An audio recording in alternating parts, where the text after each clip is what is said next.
സ്നേഹമുള്ളവരെ, ഞാൻ നിങ്ങളുടെ സുലോചന ടീച്ചർ. ഇന്ന് ഞങ്ങളുടെ അത്താഴം, എൻ്റെ അത്താഴം എന്താ നോക്കൂ, കഞ്ഞി, ചുവന്ന അരി കഞ്ഞി, ഇതാ ബീട്രൂട്ട് തോരൻ, നല്ല ചൂടുണ്ട് കഞ്ഞി കേട്ടോ, ചമ്മന്തി, പപ്പടം, ഇതാ മൈക്രോവേവിൽ വെച്ച് പൊട്ടാതെ കിട്ടിയ പപ്പടം കേട്ടോ, കഴിഞ്ഞ തവണ ചോറിൻ്റെ കൂടെ പൊട്ടിയില്ലേ, ഇത് കൊണ്ടാട്ടമുളക്. ഇനി നോക്കൂ അച്ചാർ, കടുമാങ്ങ കേട്ടോ, കടുമാങ്ങ കാണിച്ചത്, ഇതാണ് കടുമാങ്ങ. വെള്ളം ഒഴിച്ച് വയ്ക്കും. ഇതൊക്കെയാണ് കഞ്ഞിക്കുണ്ടാകുന്നത്. പിന്നെ നോക്കൂ, നിങ്ങൾക്ക് ഇഷ്ടമാണെങ്കിൽ ഒരു ലേശം, എനിക്ക് വലിയ ഇഷ്ടമാണ്, അത് കാരണം ഞാൻ ഒരു ലേശം നെയ്യ് ഇടും കേട്ടോ. രാത്രിയിൽ 7 മണിക്കാണ് ഞാൻ ഡിന്നർ കഴിക്കണേ, അത്താഴം കഴിക്കണേ, അതിനൊരു ലേശം നെയ്യിട്ടു. ഉപ്പ് ഇടില്ല, എന്താ കാരണം ഷുഗർ പേഷ്യൻ്റ് ആയ കാരണം കൊണ്ട്, അപ്പം ഉപ്പും BP ഒക്കെ പേടിക്കണം, അത് കാരണം കൊണ്ടാണ്.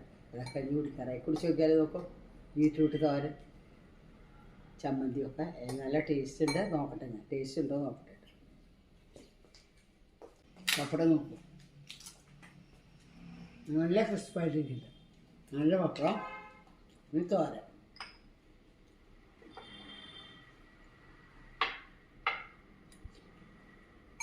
അത്താഴം കുഞ്ഞിക്കുരുവോളെ കഴിക്കാൻ പാടുള്ളൂ എന്ന് കേട്ടു, അതുകൊണ്ട് അത്താഴം വളരെ കുറവേ കഴിക്കാൻ പാടുള്ളൂ, ലൈറ്റ് ഫുഡാവണം.